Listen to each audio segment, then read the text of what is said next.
Ya estamos de vuelta conectados entonces. Te habíamos perdido.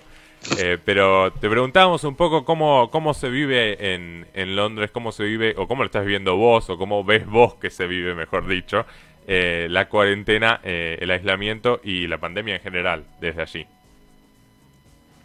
Y bueno, acá el confinamiento empezó el 23 de marzo, así que ya hace más de un mes eh, que está el confinamiento. Igualmente no, hay algunas medidas que son distintas a como son en Argentina. Por ejemplo, acá siempre hubo permiso para hacer ejercicio una vez al día, que puede ser salir a caminar. Eh, Así que en ese sentido nunca fue tan estricto. Eh, pero sí, igualmente, bueno, ya hubo un mes de esto. Y sí, bueno, me preguntás cómo se ve la gente, cómo lo ve la gente. Es difícil quizá hablar de la gente en general, dado que por supuesto hay Totalmente, muchas totalmente. visiones. Había una encuesta reciente que salió publicada en la prensa ayer, que decía que cerca de la mitad, dentro de todo, estaba aceptando el aislamiento y estaba manejándose bastante bien.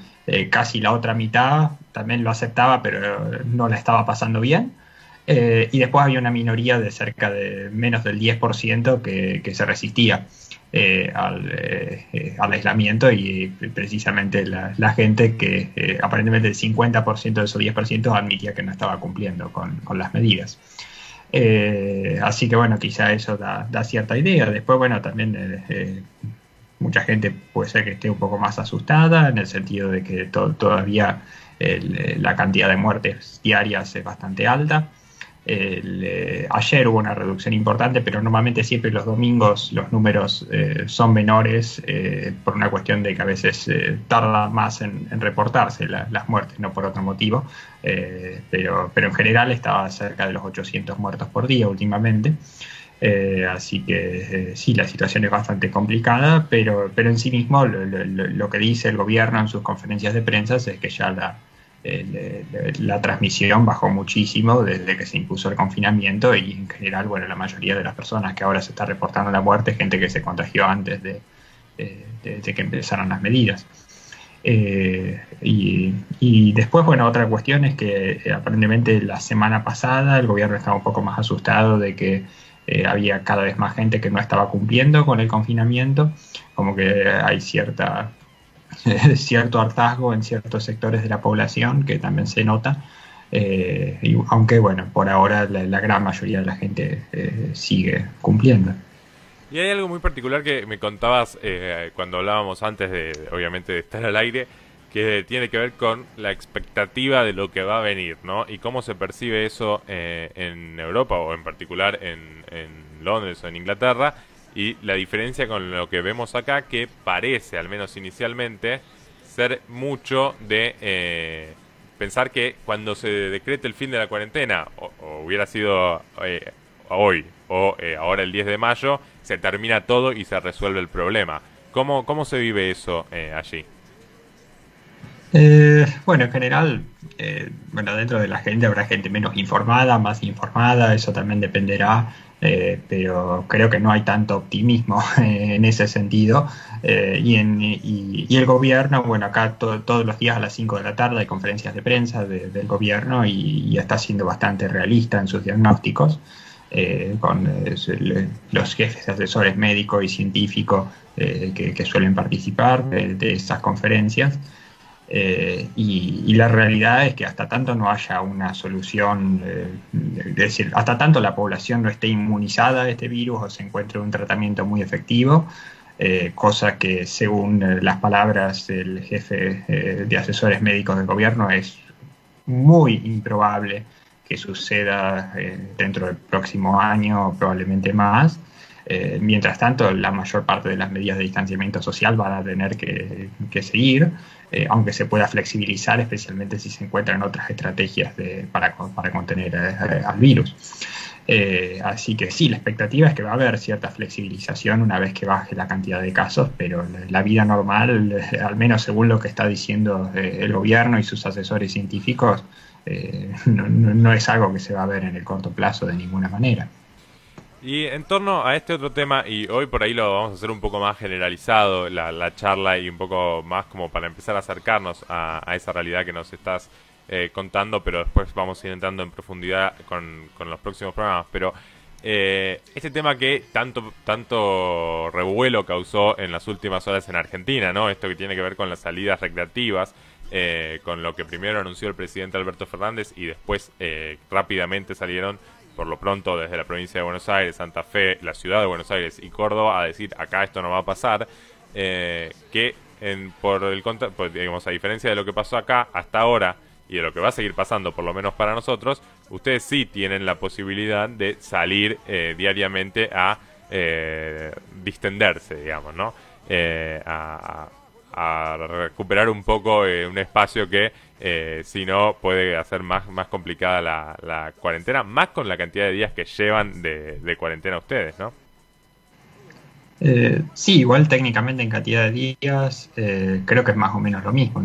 La cuarentena Sí, argentina de hecho empezó antes que el confinamiento sí. en el Reino Unido. Pero sí, bueno, acá siempre se dio el permiso. Bueno, en esto de hecho hay que hacer una distinción. Legalmente, según las leyes y lo que tiene la policía, uno de los está permitido salir de la casa por ejercicio, pero no se especifica una vez al día. Eso es un consejo del gobierno que se lo pide a la población, pero no es que la policía te puede multar si salís 2 veces al día. Eso es simplemente un pedido del gobierno. Obviamente que las salidas hay que hacerlas solo o salvo que sea con otra persona que vive en tu misma casa. En ese caso sí se puede salir acompañado, y siempre manteniendo 2 metros de distancia de cualquier otra persona que te cruces. Eso obviamente también depende mucho de los lugares. Entiendo también que puede ser que las condiciones en Argentina sean distintas en cierta medida, sea porque acá hay muchos parques o lugares muy abiertos en donde es más fácil mantener la distancia. Puede haber zonas en el conurbano donde eso sería mucho más complicado, calculo. Entonces, bueno, eso lo decidirán los especialistas de cada país. Acá, según lo que dice el gobierno, aparentemente consideraron la cuestión antes de decretar el confinamiento y entendieron que los asesores científicos del gobierno entendieron que el impacto en la transmisión, si es que lo había, iba a ser bastante bajo, y por otra parte el hacer ejercicio iba a beneficiar enormemente a la salud física y mental, lo que obviamente también está relacionado con la salud y puede prevenir otras enfermedades, ¿no? Porque no se trata solo del coronavirus, por supuesto. Así que sí, acá está ese permiso y en general creo que la gente lo cumple. Cuando uno va por la calle, la gente suele mantener la distancia.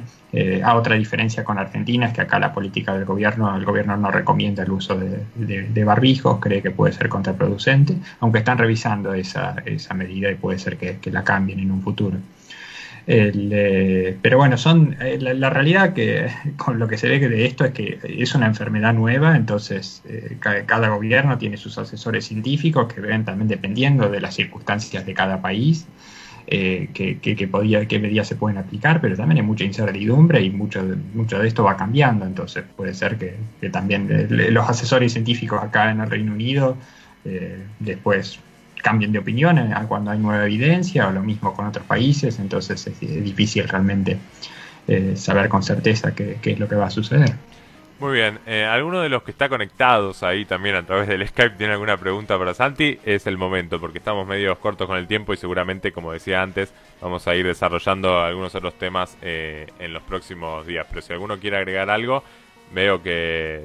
Delvi, vos levantaste la mano y no, ahí está, ahí sí lo tenemos a Delvi. Ahí está. Santi, ¿me escuchás bien? Sí, te escucho.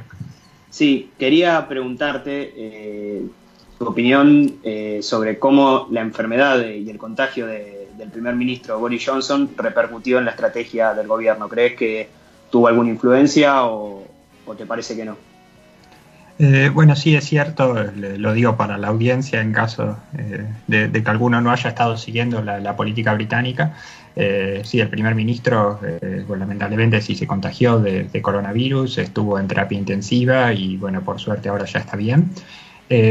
Sobre si eso va a tener un impacto en la política, la verdad es que no se sabe porque hoy es el primer día que vuelve a trabajar. después tuvo que hacer reposo. Entonces, realmente si esa experiencia va a cambiar en su política, bueno, a día de hoy realmente no se puede. Hoy fue la primera aparición en público después de su enfermedad, así que todavía no anunció ninguna medida nueva. Sin embargo, sí se ha puesto mucho énfasis en los últimos días en que el Reino Unido quiere prevenir a toda costa un segundo pico de casos y que por tanto no están nada apurados en levantar el confinamiento.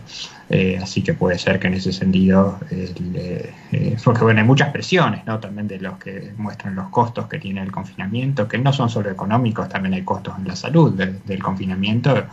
Y bueno, a veces es muy difícil, calculo, para los que están en el gobierno tratar de hacer un balance entre todos esos costos. Y bueno, se verá qué es lo que sucede. Muy bien, veremos cómo sigue. Santi, muchísimas gracias por esta comunicación, ¿eh? De nada.